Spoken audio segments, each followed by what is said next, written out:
Are you thinking about selling your house this year?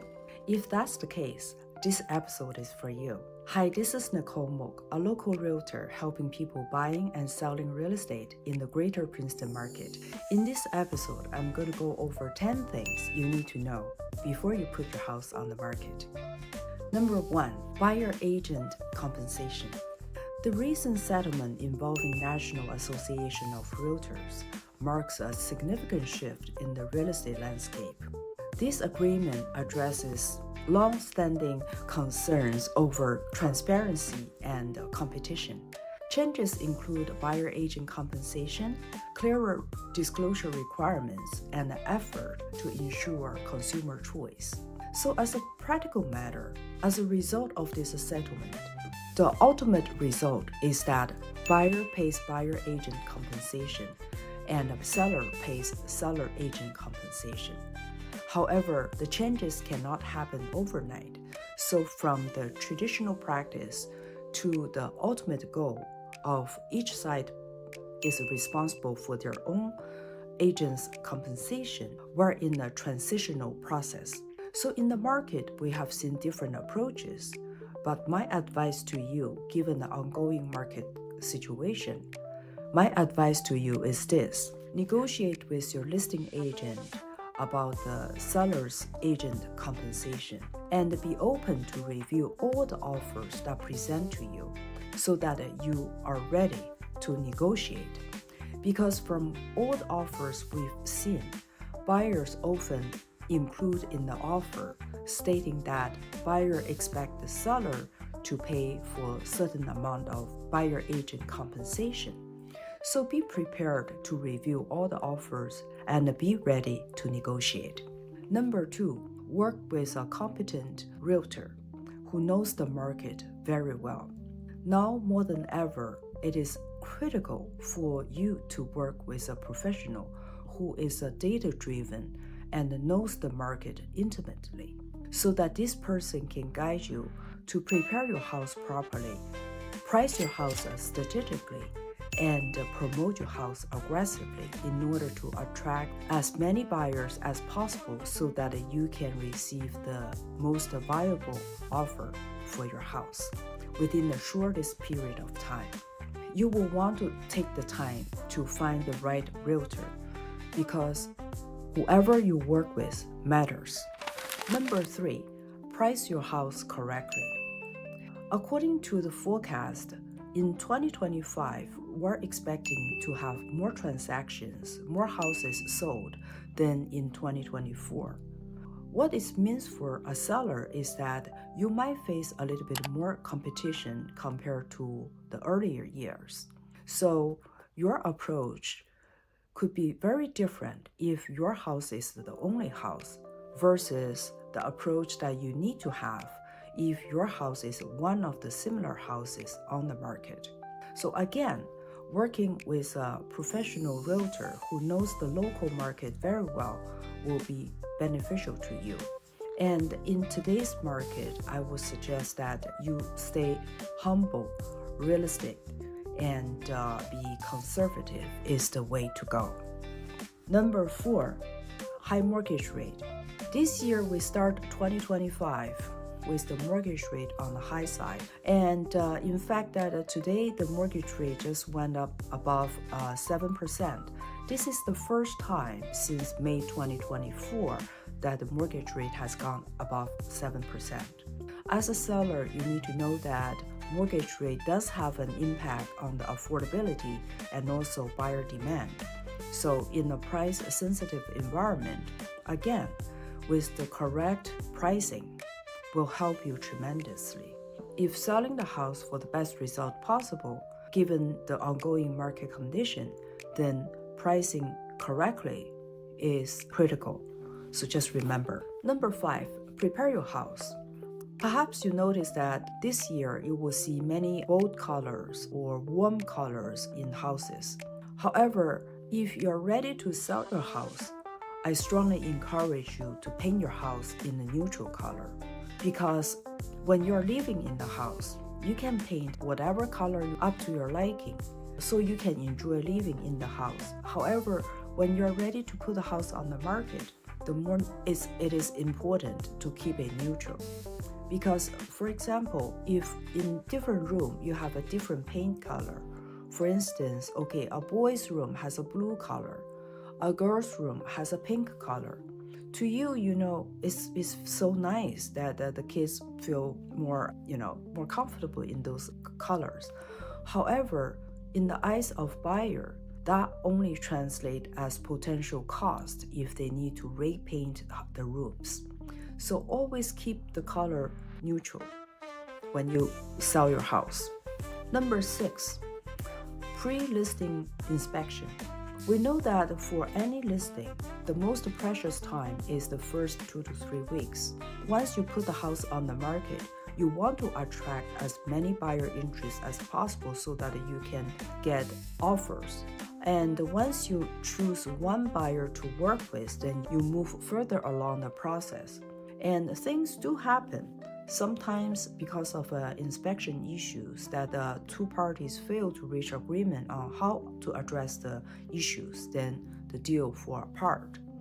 And you don't want that. And to the extent you can, you want to avoid this kind of situation from happening. Because if you wait until then you have already wasted a lot of precious market time.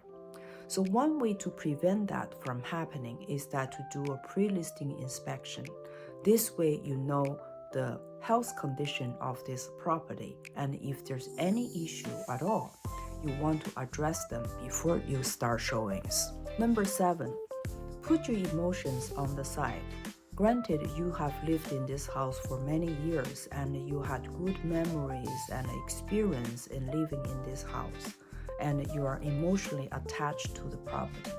However, once you decide to put the house on the market, I strongly encourage you to change your mindset, because once you put the house on the market, it changes from a home to a house.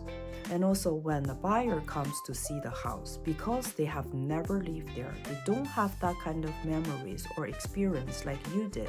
So they mostly see that from a practical sense. They just check whether they have the features they're looking for that suits the lifestyle they have in mind. So keep that in mind.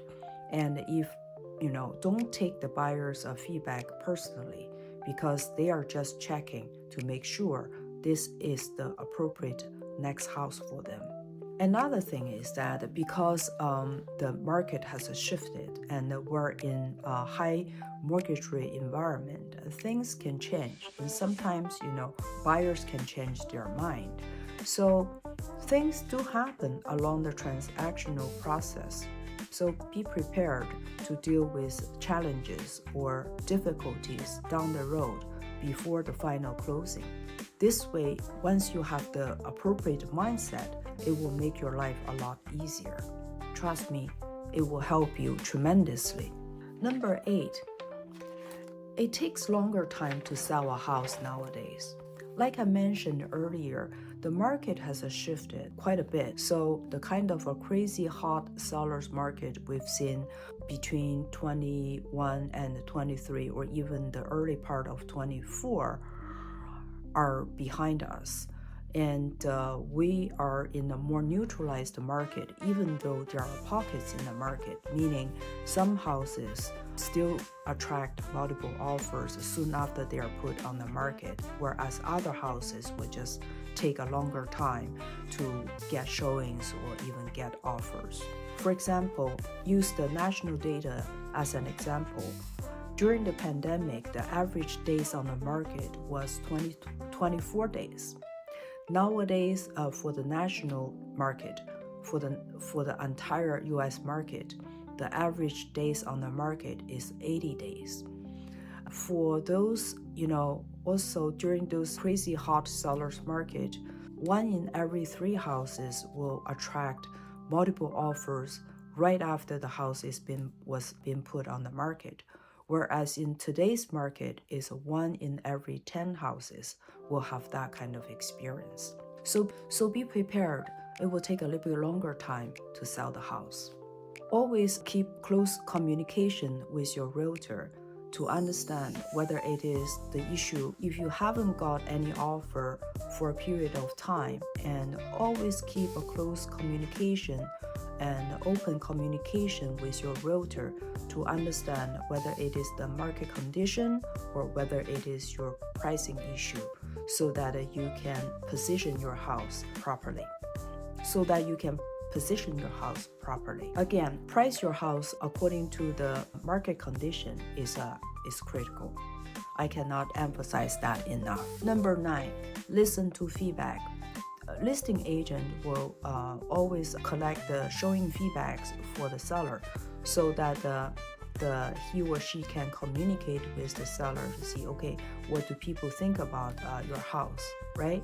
And among all the feedback, the most powerful one is the silent feedback. Meaning, if your house is on the market for 2 to 3 weeks and you have no offer or no showing, that means it's very likely that your house is overpriced for at least 10%.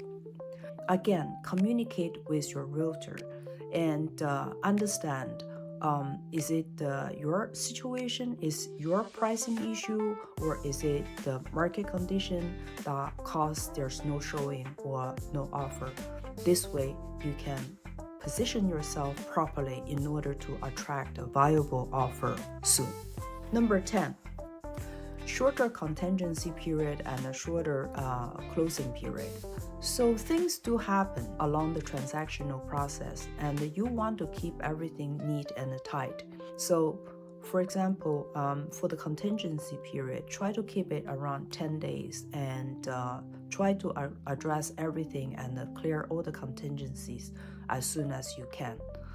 Obviously, if the buyer needs more time, and the buyer can ask for an extension, but until then, try to keep everything tight, because you don't want any unexpected things happen along the process that cause your deal not to be able to close successfully. So these are the 10 things that you need to know before you put the house on the market, so that you can prepare yourself and prepare your house properly. Because once you put your house on the market, you want your house to be the most obvious choice in the eyes of the potential buyer, in order to get it sold for the best result possible, given the ongoing market condition. I hope you find the content helpful. If you find the content helpful, please like and subscribe so that you will be notified the next time when I upload new contents. If you have any question regarding anything that was mentioned here, or if you need help from me, feel free to reach out. I'm more than happy to help you. Until next time, take care.